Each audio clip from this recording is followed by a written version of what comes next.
लखनऊ में विधानसभा उपचुनाव के लिए बसपा की फौज मायावती और आकाश आनंद के बिना मैदान में उतरेगी। दोनों नेता प्रचार नहीं करेंगे, जिससे चुनाव मुख्यतः भाजपा और सपा के बीच सिमटने की संभावना है। बसपा अपने कोर वोट बैंक की वापसी की कोशिश कर रही है।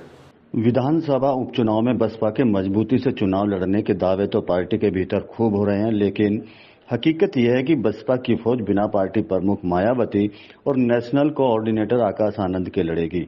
पार्टी के दोनों शीर्ष नेता उपचुनाव में अपने प्रत्याशियों के लिए प्रचार नहीं करेंगे। सूत्रों के मुताबिक सब कुछ अब जिला इकाइयों के भरोसे छोड़ दिया गया है। हालांकि महाराष्ट्र और झारखंड में दोनों नेताओं के प्रचार के विकल्प खुले रखे गए हैं, जिस पर फैसला जल्द होगा। बीते एक दशक से बसपा की सियासी जमीन यूपी में सिमटती जा रही है। भले साल 2019 में बसपा के 10 सांसद थे, लेकिन 2024 के परिणामों को देखते हुए यह साफ कहा जा सकता है कि वह गठबंधन का असर था, न कि केवल बसपा का।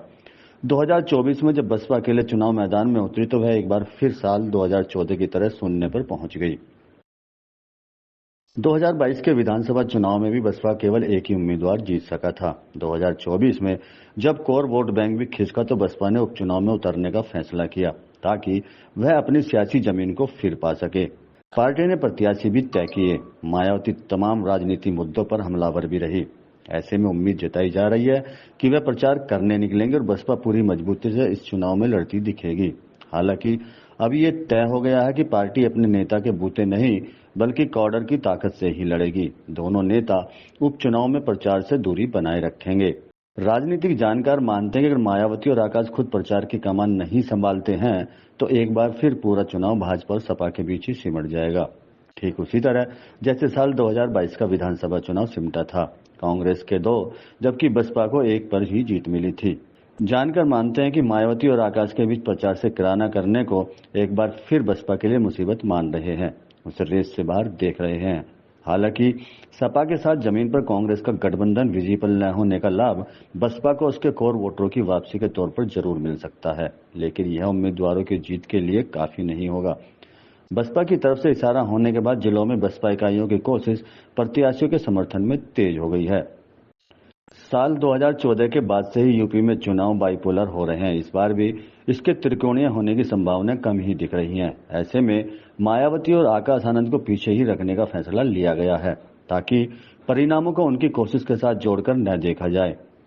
पार्टी स्थितियां अपने लिए सामान्य होने तक इन दोनों नेताओं की साख पर सवाल नहीं खड़े होने देना चाहती। जानकारों के मुताबिक जिस तरह साल 2024 के लोकसभा चुनाव के बीच से आकाश को एक झटके से किनारे करके उन्हें सुरक्षित किया गया था, उसे इस फैसले को भी जोड़कर देखा जा रहा है। ब्यूरो रिपोर्ट, आप अभी तक।